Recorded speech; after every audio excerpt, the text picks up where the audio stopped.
Dante. I hope I have enough wood.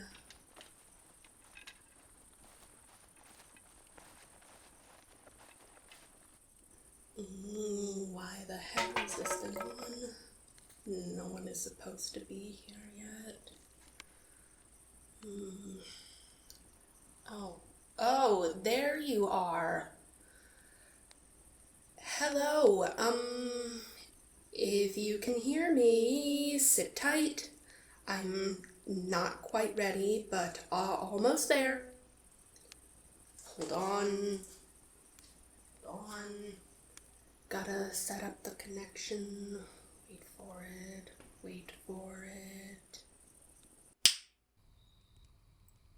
There you are. Have a seat. I have a lot to tell you. So, you just heard me gathering firewood. I've been here, keeping the fire lit, and that means sometimes chopping down trees. I'm just sitting out in the woods, in the dark, thinking about things as I am one to do.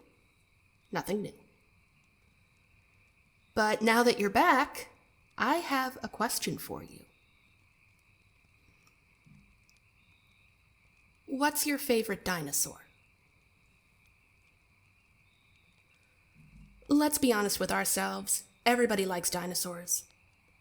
I don't know anyone who looks at dinosaurs and says that they're stupid. They can be utilized for all sorts of media. Everything from cutesy children's stuff to some of the darkest things you can imagine.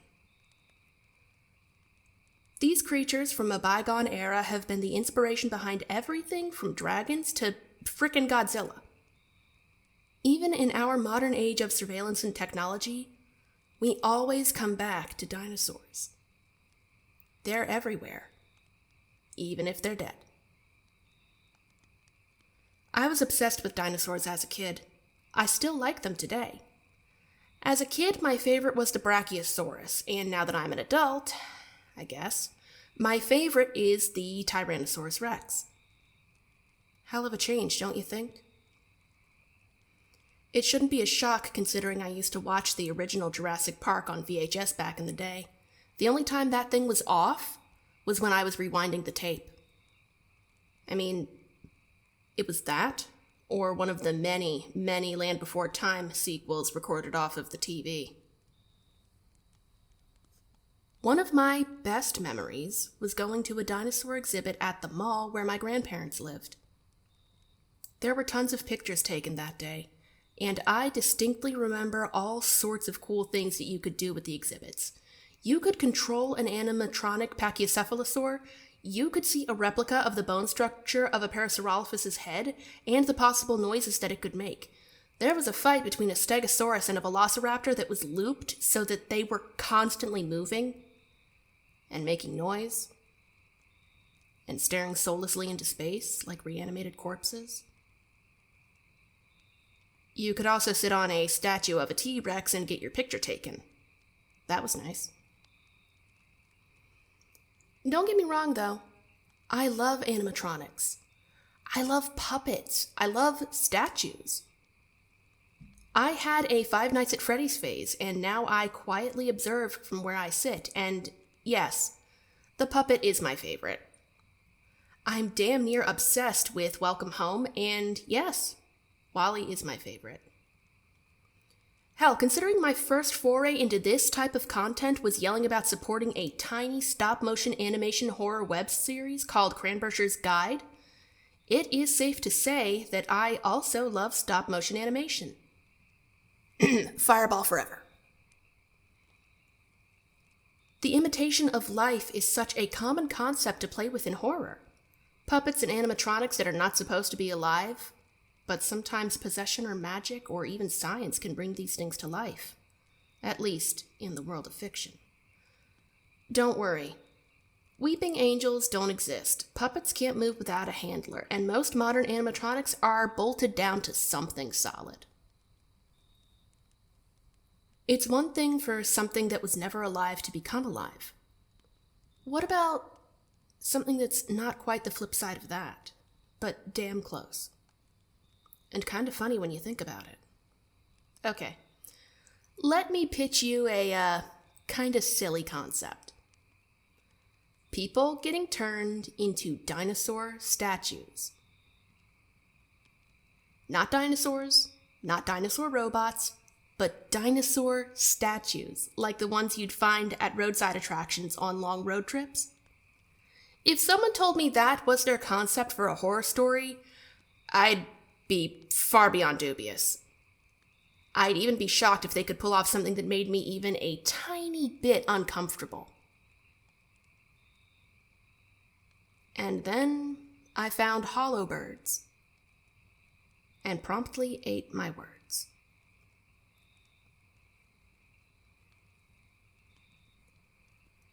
When you start digging past the surface level of horror, like a mind like mine tends to do, you might be stuck wide awake at night rolling over what you have found, and trying to piece it together into something you can actually understand. Just like digging up a fossil and piecing together the remains of some long-gone creature, this is not an easy task, but it's definitely worth doing. The story itself focuses on a young man called R. At least at the start. He's posting videos in the year 2007. He has consistent phone calls with his older sister, lost his mother when he was very young, and draws pictures of what he sees in his nightmares. He has a lot of nightmares. And he draws a lot of pictures. There is also a dog involved. She's not exactly important to the story, but at the same time she is. And I do love dogs.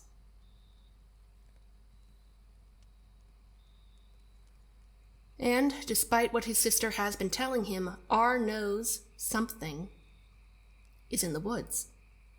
And he knows that that something, the monster from his nightmares, it's back. And it killed their mom. Now, as interesting as looking at the last project I talked about together was, this time I want you to take a look at it on your own. I have linked a playlist down below, and I want you to go through it in order and then come back when you're done.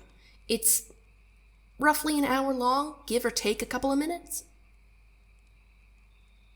I don't really do step-by-step walkthroughs, at least not from how I perceive my own work, so if you don't watch, you're gonna be lost.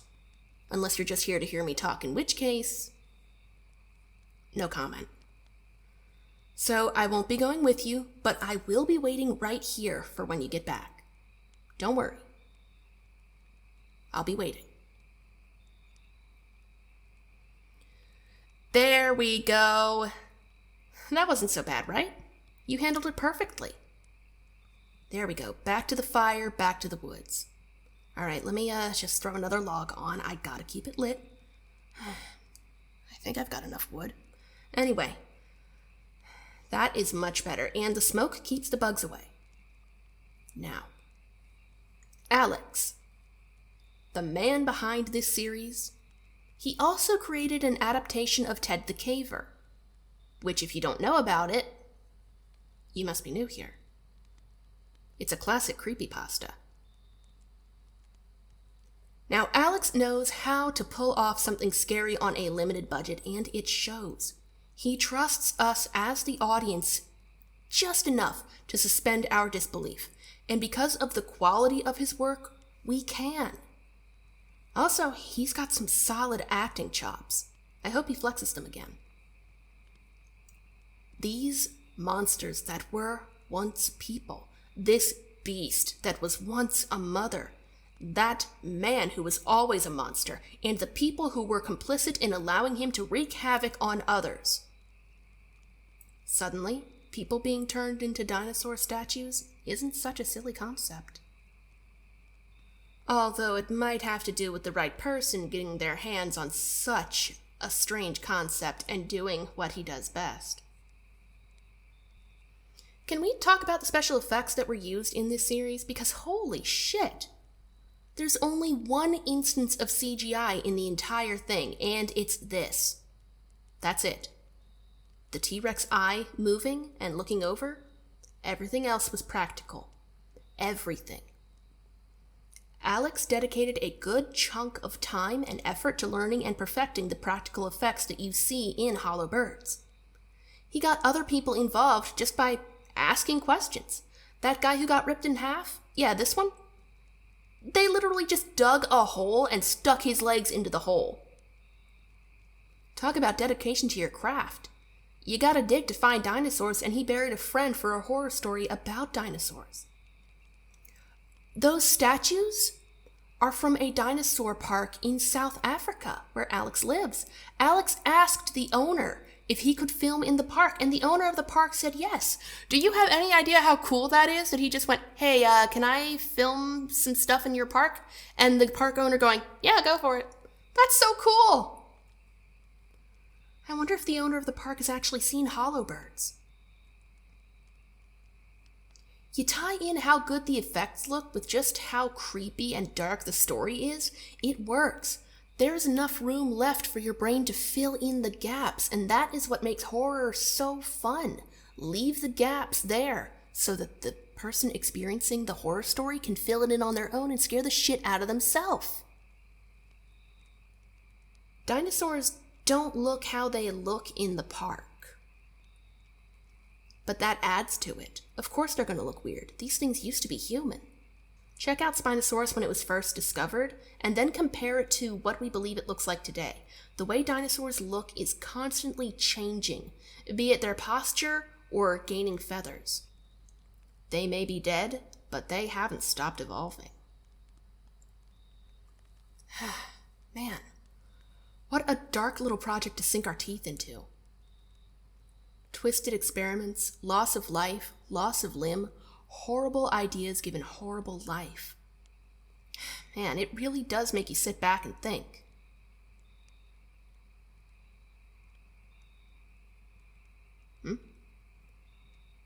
What was that? What do I think? I think this was a lot for such a tiny project, and I have a lot to say about it. And as always, I haven't looked at anyone else's takes on this web series. And trust me, there's a lot of people talking about it. So, before we really get into it, get up, stretch, go get a drink. Once I get going, it's hard to stop. You know that by now. I'll wait. There you are. Are you ready? Okay. Here we go.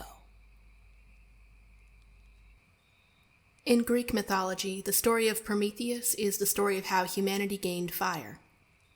Prometheus was either a titan himself or a child of two titans. It depends on what sources you're looking at, but either way, he was powerful and was known for being a constant helper of humanity, up until his punishment. See, Prometheus pulled a trick on Zeus, the king of the gods. This trick benefited humanity, but it also embarrassed Zeus, and you don't want to embarrass Zeus. So, Zeus hid the power of fire from humanity as revenge.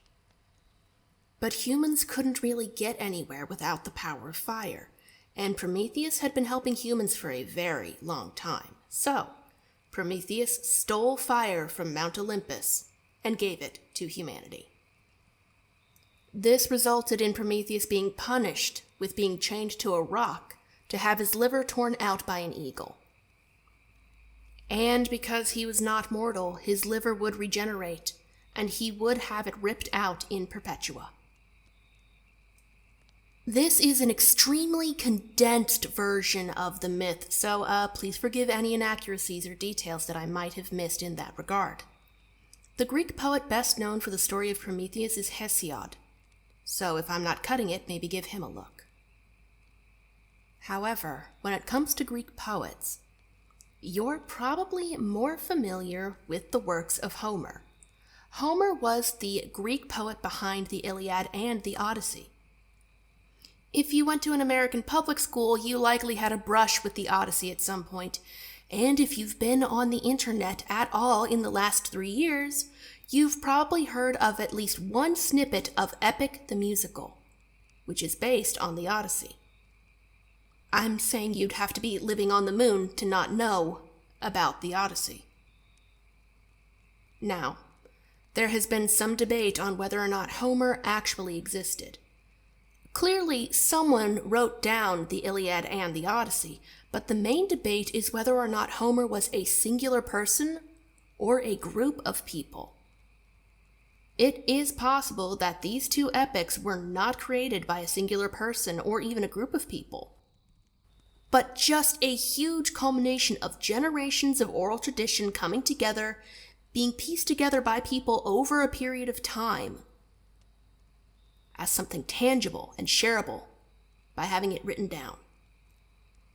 Whether this was done as a collaborative effort at one period in time or done over centuries, the debate remains.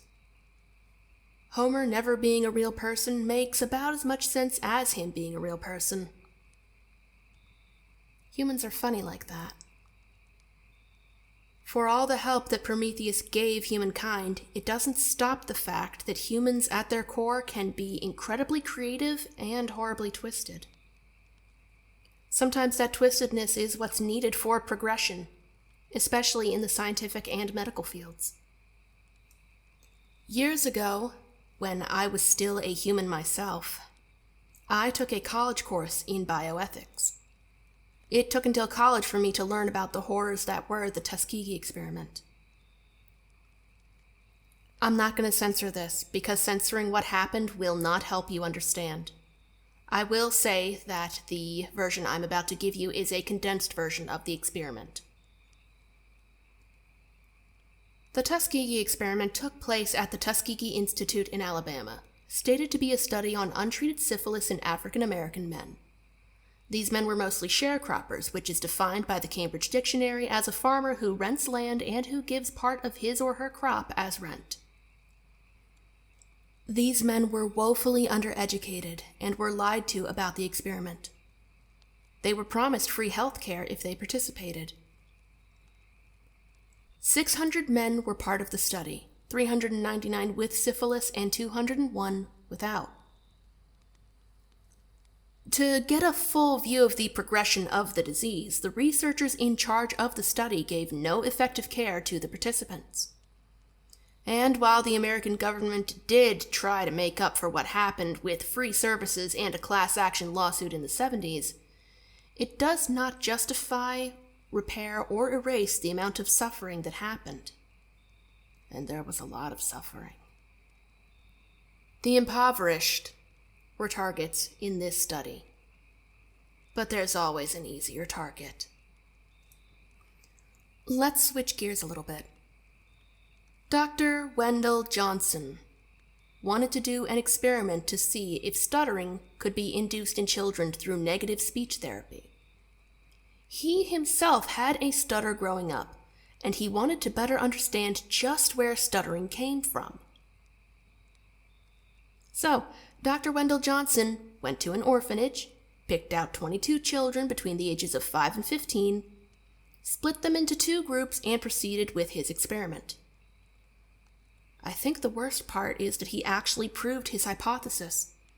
Apparently, when you treat a child like crap for having a stutter, or treat them like crap for a perceived stutter, guess what?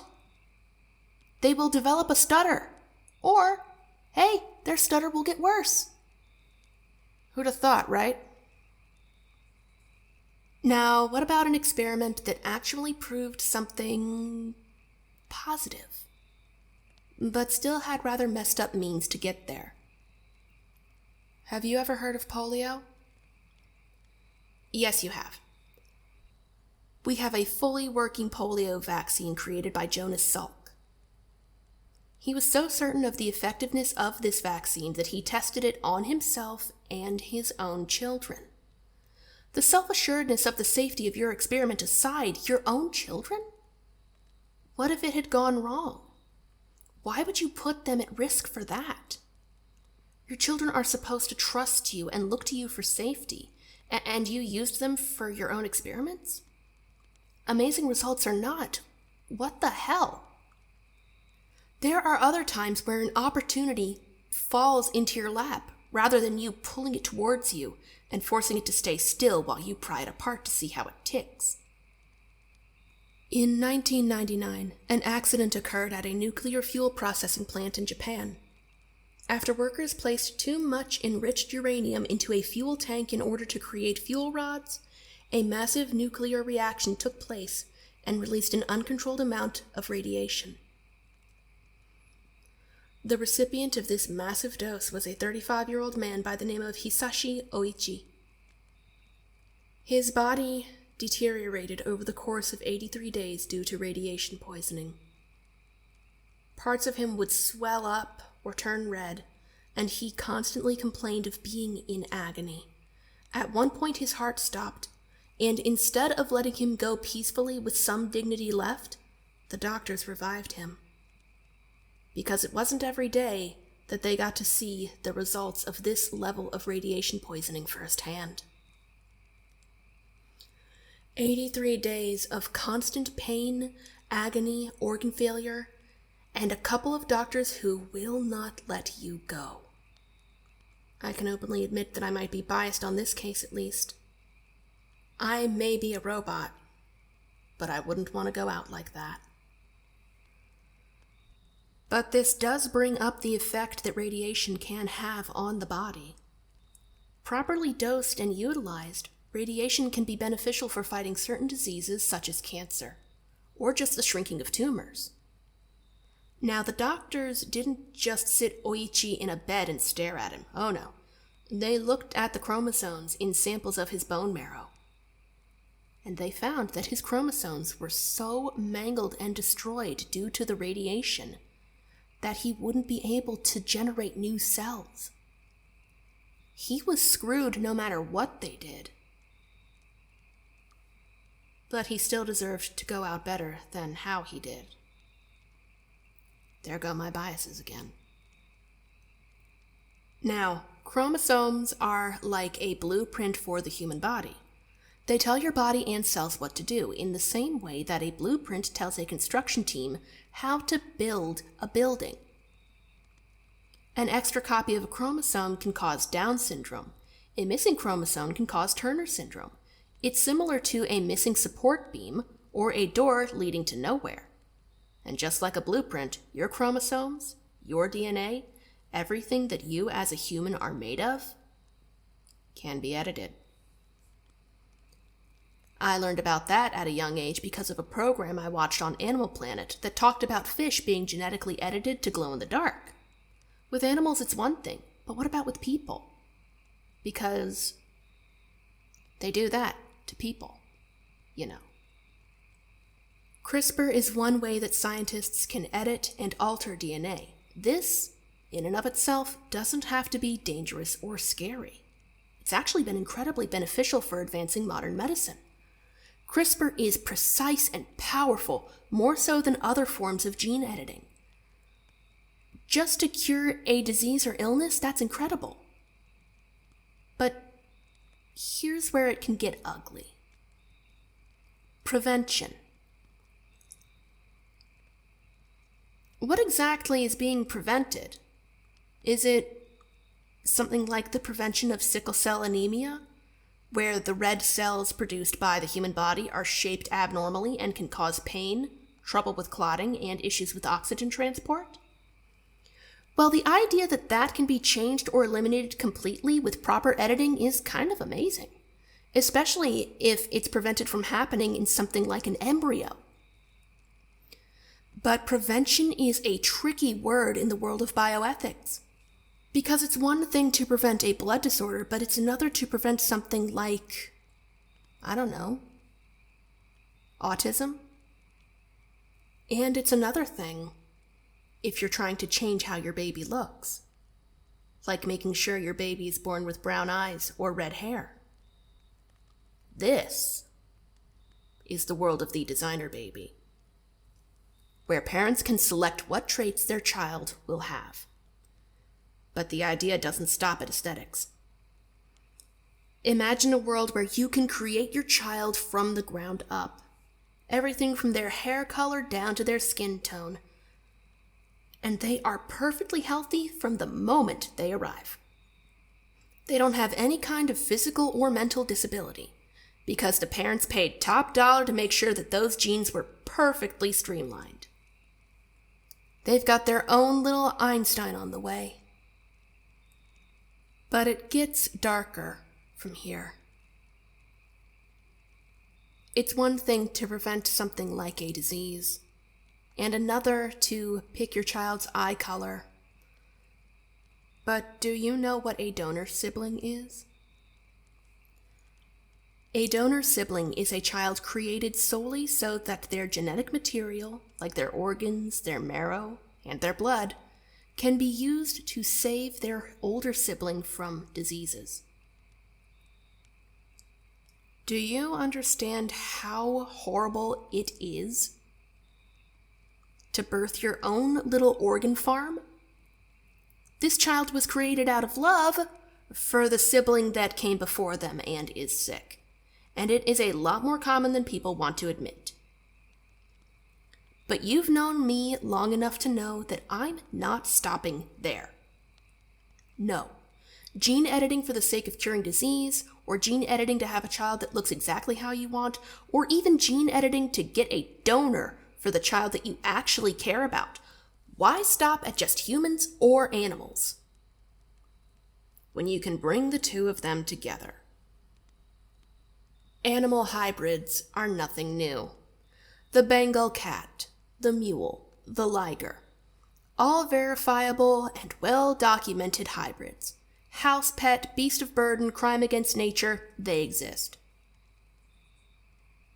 There are animals in our world that share enough genetic compatibility with humans that their organs can be used as a replacement for ones within the human body. The Isle of Dr. Moreau doesn't have to stay fantasy, you know. Human-animal hybrids already exist in our reality. Don't panic. They do not walk among you. There are no documented animal-human hybrids that have been brought to term. But there have been quite a few documented experiments. Human and mouse over in Tokyo, Japan. Human and monkey out in California, USA. Human and rabbit in Shanghai, China. This isn't even all of them. These are just a few examples to help you understand that it isn't a one-off incident. It is something that scientists are actively working on. When it comes to the ethical line in genetic editing, or in the world of science in general, different people have different lines. Sometimes people even move the line to get more done. I have intentionally been avoiding a certain subgroup for reasons, but in order to make my point clear, I'm going to have to at least touch on their existence. Operation Paperclip was a program conducted in secret by the United States government after World War II came to an end. Of the 1,600 scientists brought over from Germany, many of them were part of the Nazi Party, and the government knew that. Some of these scientists were commended for the hard work that they did. I guess actively taking part in a genocide can get glossed over if you build a cool enough rocket, you know? Like I said, in the world of science, the line is subjective. Everything dies. That's how it's supposed to be, you know? Everything dies. Pets, people, even YouTube channels. Everything dies. The death of one thing from a whole group is, well, that's just part of life. But to be the very last of your entire species? I don't know how that would feel. This is the fate of what is known as an endling. An Endling is the last remaining living member of a species. Lonesome George, the last known Pinta Island tortoise, probably rings a bell for you. If you know anything about wildlife, I mean. There's also Martha, the last known passenger pigeon, who died in 1912. But there's just so many of them.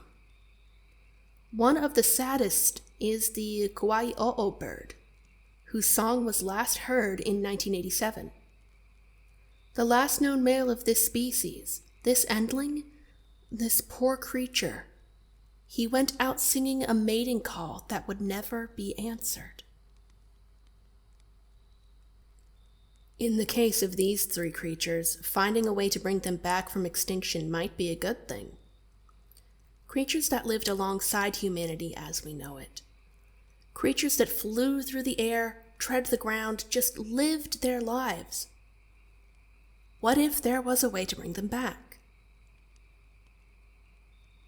De-extinction isn't just science fiction. The passenger pigeon had an important role to play in ecology. At their peak, there were over 5 billion of them, and their poop was extremely flammable. I need you to follow me on this.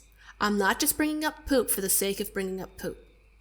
Flammability of their poop caused forest fires, but because of the way that these forest fires occurred, it was actually beneficial to the environment. Forest fires, as they're portrayed in modern times, are terrifying, damaging, life-altering nightmares that apparently smell like barbecue. They can be beneficial when they occur naturally. The passenger pigeon also gorged themselves on white pine seeds, and in doing so was the main reason that white pines grew over a wide range. We can't bring them back entirely, but much like a toad was used to complete the genetic code in Jurassic Park when bringing back dinosaurs, a close relative can suffice.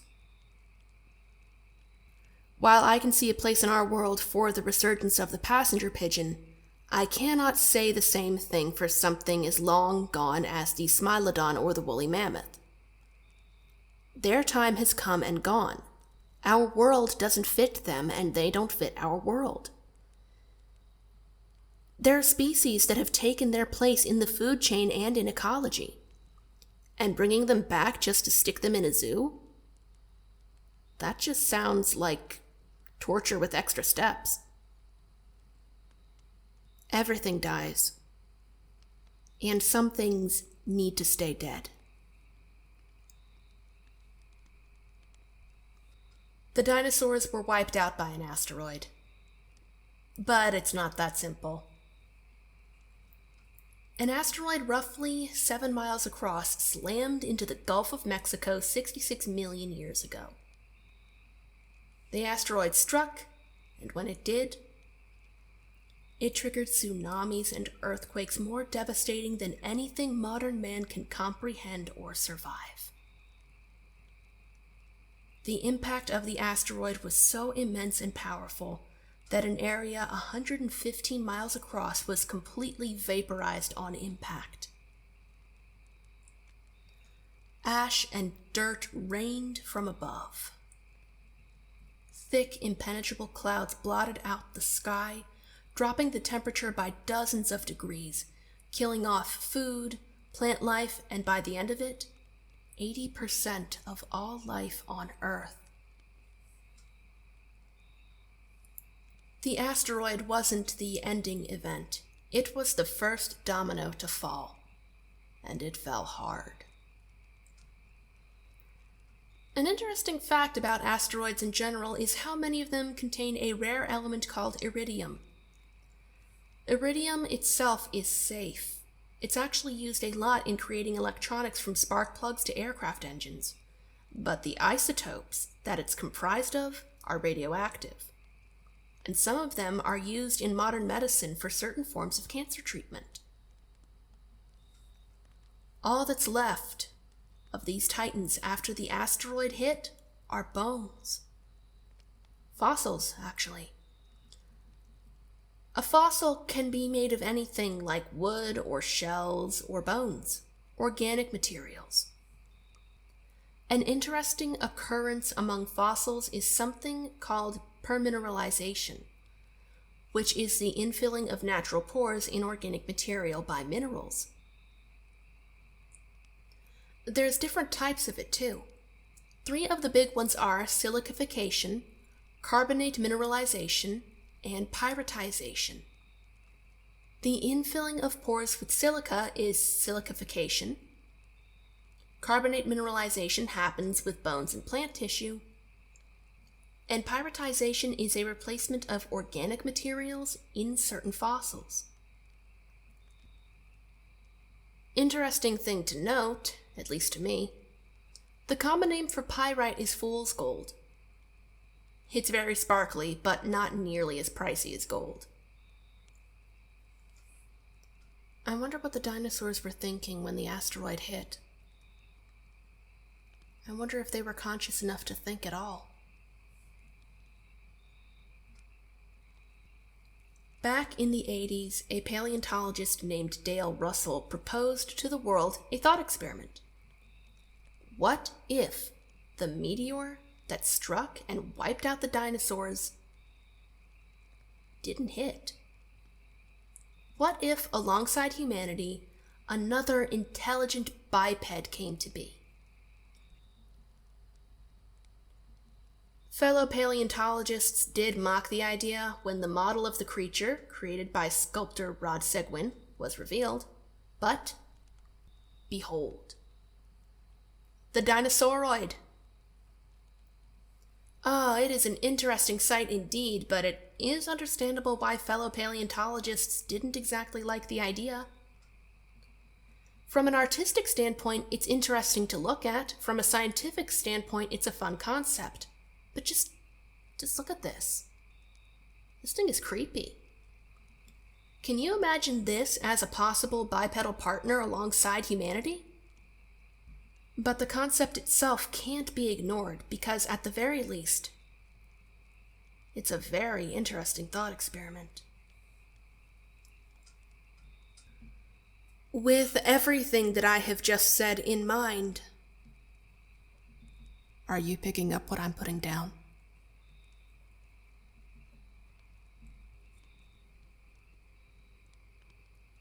Homer Stoop is a geneticist with the sole purpose of bringing back extinct species.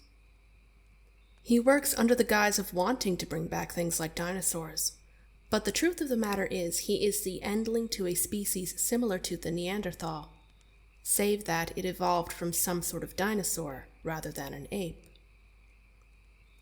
After countless experiments on adult test subjects fail to give him the results that he is looking for, Homer sets his sights on one of the scientists that worked under him.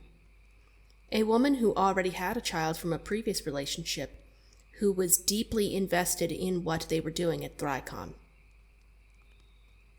However, she was convinced into saying yes to the proposal of carrying his baby.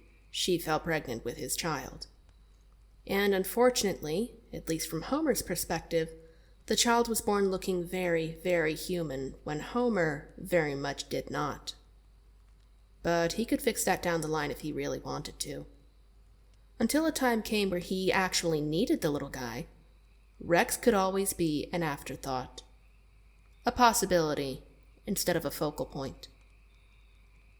Rex's mother objected to continuing the experiment. She loved her little boy. She didn't want him to get hurt. It's one thing to hurt someone else's children, but your own children? Some people can't be brought to even think of the idea of doing such a thing.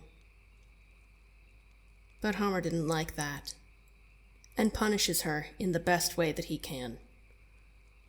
After Rex was so adamant about seeing the dinosaurs, close to where his mom worked. How could she say no to that? Especially for his birthday. When she brought her children to see the statues, Homer struck and forcibly changed her into what we see as a Triceratops, the same one from Rex's nightmares. Because how dare she say no to him after everything that they had done? together in the name of science. How dare she think she is above it all when she was knee-deep in creating their monstrosities just like him? Still, time passes.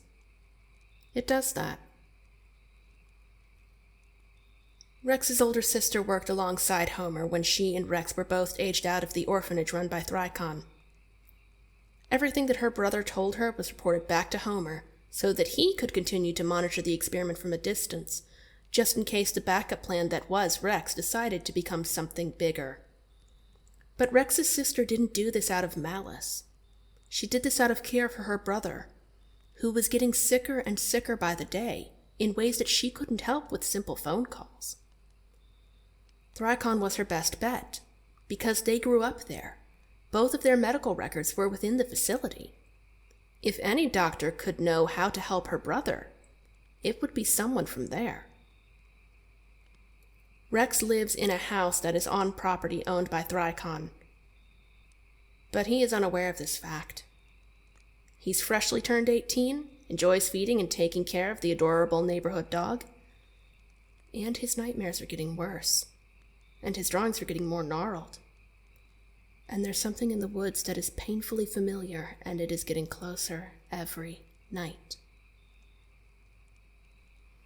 After not being able to reach his sister, Rex goes out to investigate for himself and prove that he's not crazy, and prove that what is out there is real. There's a monster in the woods. The monster that killed their mom. And it backfires. He's not wrong about there being monsters. The monsters are here, and some of them are hungry. And one of them got his sister. What are you going to do, Rex? Now you're being hunted because you needed proof, and you've gotten it. But now what? You should have just stayed inside and gone back to bed, but don't worry. Help is here, right? Mom is here to keep you safe. But a mother's love isn't always enough. Despite how mangled and gnarled these experiments have left her, Rex's mother remembers her little boy, and she refuses to let him come to harm as long as she has say. She doesn't have say for long, if the bits and pieces of her strewn about are any indication. In time, Thricon captures Rex. Now trapped within Thricon Chemical, Rex is, at first, treated politely. Before being forced to undergo psychological torture, of course. Needling at him, giving him praise and punishment and gaslighting and consolation, as well as the physical changes and agonies that he cannot understand or explain. As his body contorts the same way that his mother's did, but not quite. He was born into this. This is his birthright. This is who he's going to be. Especially now that Homer Stoop has his claws in him.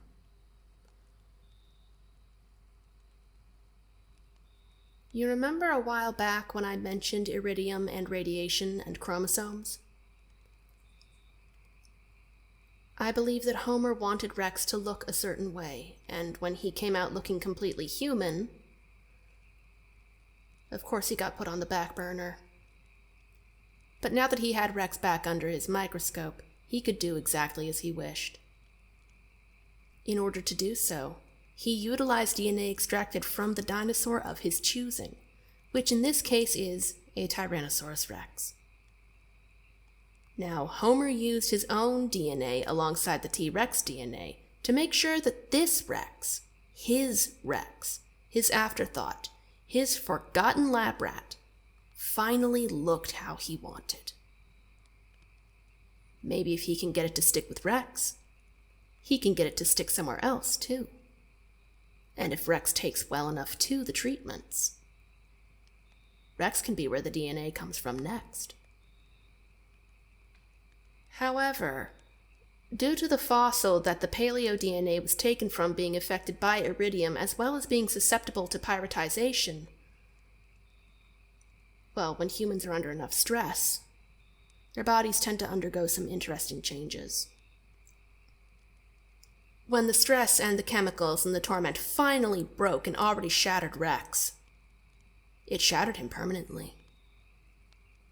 His sister is dead, he's lost his mother twice, and now he's being called the monster. When he firmly believed and held true that the monsters were in his backyard, but now they're in the mirror. Extreme levels of stress and anxiety in humans can cause psychological and physiological changes. You add in the fact that Rex hasn't been allowed outside of his room for a very long time. Well, I'm not surprised he completely snapped, but I am surprised it took this long. It took a lot of force, a lot of experimentation, and a lot of breaking of the human psyche. But Homer got what he wanted. Rex is exactly what Homer was seeking, and if he ends up not being what he wanted, well, then there's just another set of faulty blueprints that Homer can take apart and put back together to get what he wants. I think deep down what Homer really wanted was a family, but one that he was in control of, the patriarch. Not just the patriarch, but the source. There's being the head of the family, and there's being the origin of a new species. I would call Shelley comparing dinosaurs to symbolic parents as being a bit of projection and direction from Homer, who is very likely the last of his kind, as I've mentioned before. While it makes sense with the context of what happened to Rex's mother, I still believe projection is at play. Shelley, who is in charge of Rex's care from this point forward, has predicted that within 2 weeks' time, he'll be just another messed up statue frozen in the garden. But when the 2 weeks are up, she couldn't be proven more wrong. Rex has changed. But he's not there to play statue.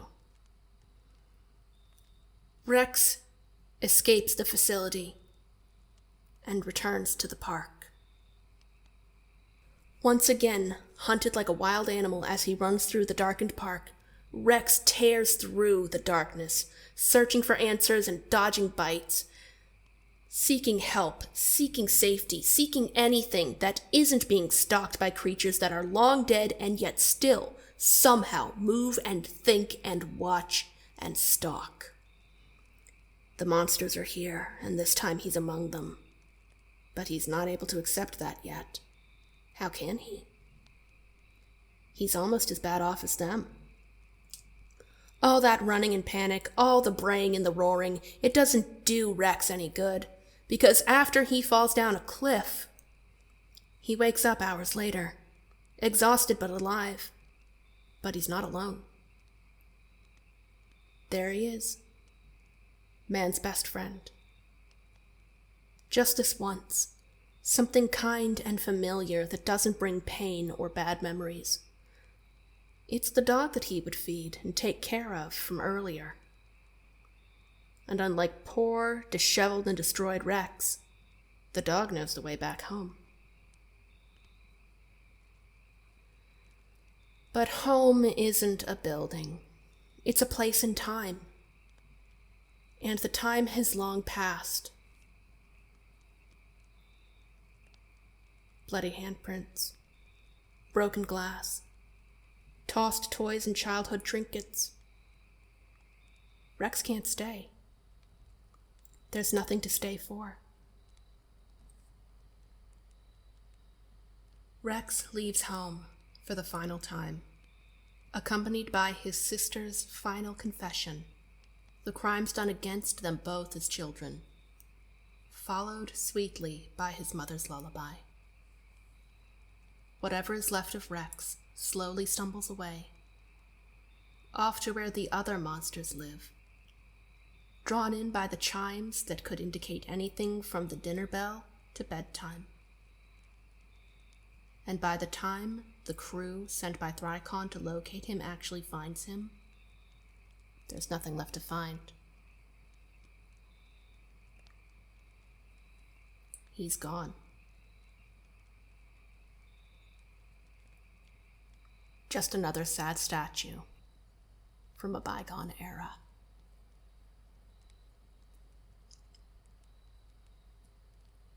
It doesn't really matter that Rex is forever gone, or changed, or even dead, because this is what Homer wanted.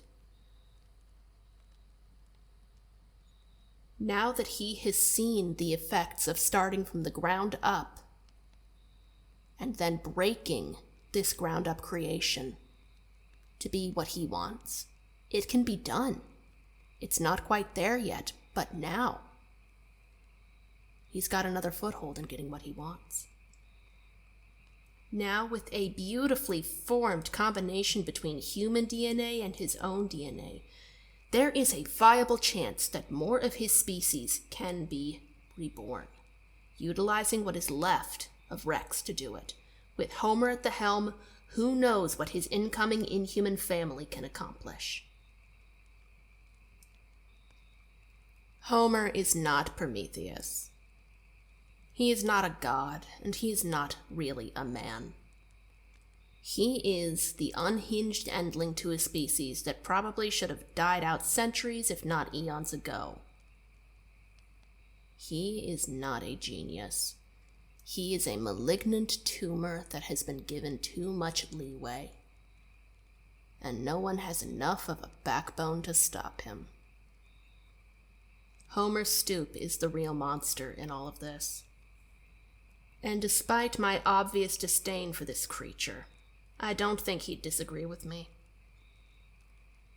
And that just makes everything he did to all of these people so much worse. So, to try and wrap this up and put a cute little bow on it, God help me, here's what I have for you. Homer Stoop is the endling of a species of reptilian humanoids that joins forces with a company known as Thricon Chemical under the guise of resurrecting extinct species. What he really wants to do is bring back his own species, but the humans that he experiments on keep turning into half-cement, half-sentient dinosaurid monsters. Now what? He has a proposal of using his own DNA alongside human DNA in order to create a hybrid. The woman of his choosing accepts, but once the child is born and doesn't really look like his dad, she backs out. So Homer forcibly turns her into what could be seen as a triceratops. Her son, the result of this experiment, Rex, witnesses her transformation and sees her as the monster that took away his mom. Rex and his older sister age out of the orphanage owned by Thricon Chemical, and eventually Rex moves into a property on Thricon property. His sister keeps tabs on him, one to report back to Homer about what is going on with him and his development, and two because she loves her brother and Thricon is the only place she can think of to ask for help. Rex is experiencing a heavy increase in nightmares about the monster in the woods, and after his sister doesn't answer his call one day, he goes out to investigate. He is attacked by a T-Rex-like creature, and the Triceratops that is his mother and the monster from his nightmares protects him. Rex ends up in Thricon custody, and one of the scientists at Thricon, under the advisement and watch of Homer, breaks him psychologically as his body deteriorates and turns into something inhuman and painful. The torture kind of works, but not really. It seems to stop halfway, possibly due to the mixture of his DNA and Homer's DNA. Rex kind of gets stuck halfway between being a T-Rex-like creature, modified by radiation that came when the comet that killed the actual dinosaurs hit, and fucked around with the paleo DNA. Now, Rex eventually escapes and returns to his house, only to realize that everything that he believed was a lie. He's got his sister's final word, his mother's lullaby, and a long walk back home, among the dinosaur creatures. The bell rings, he joins them, and we are back at the start to witness his final gory transformation. A mother trying to provide for her children in a facility that forced her to be complicit in terrible things, to the point that she was twisted by the man behind it all into something unfathomable, something that should have died a long time ago. But despite being twisted beyond recognition, she never stopped loving her children. An older sister left with the duty of caretaking, reaching out to the only people she knows can help to try and heal her little brother. The little brother, little Rex, little King. Malformed and broken, over and over, twisted and left to either die or break completely like so many others, made this way through science and a lack of morals, by a creature that says he's a man, but was never really human. All these hideous experiments and inner machinations all spell out one final truth. Hollow Birds is the story of a broken family.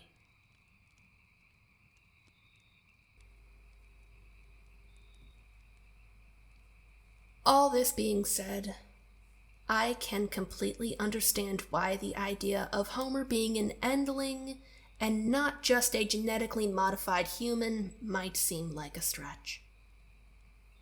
While it isn't above certain scientists to use themselves, or as I have explained previously, using their own family members to prove a hypothesis, I don't believe Homer Stoop was ever fully human. You can't exactly do experiments on others if you're dead or incapacitated, so it doesn't make sense to me for him to use himself first and foremost to become something other than human.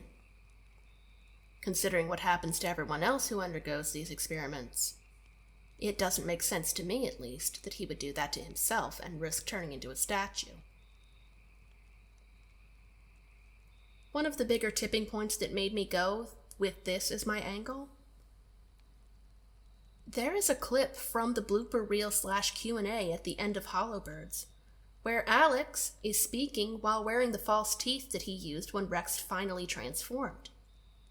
It sounds remarkably like Homer. Also, the prosthetic is also falling off, which isn't great. Although, you can also get that effect that Homer had in his voice if you push your lower jaw forward and try to speak.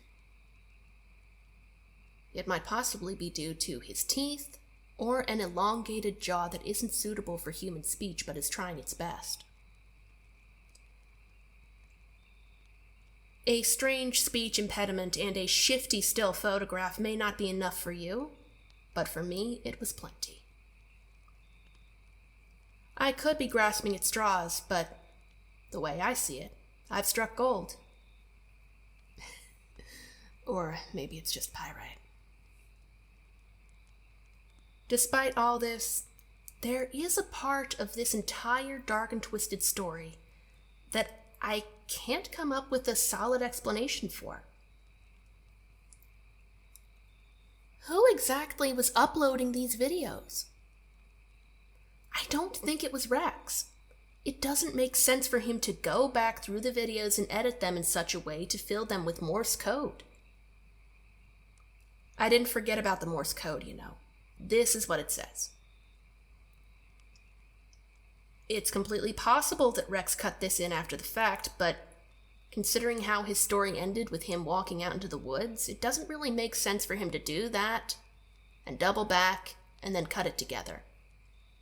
He might have, but I doubt it. His clock was ticking down. I don't see how he would have time for that. Now, when I first started on this series, I firmly believed that his sister was the person who was posting the videos. But after rewatching the series a couple of times, I'm gonna accept that she's dead. Which sucks, because it would be so cool to bring her back.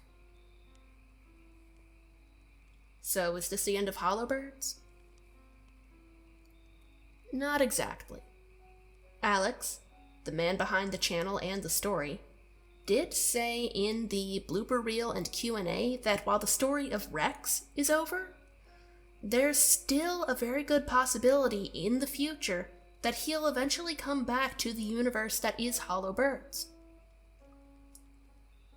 Good horror stories don't answer every question, but there's still a lot left unanswered that would make excellent future coverage.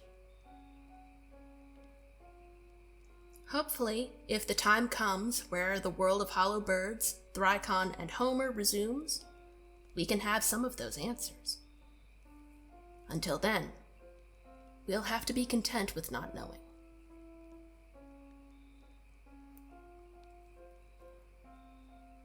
Oh boy. Alright.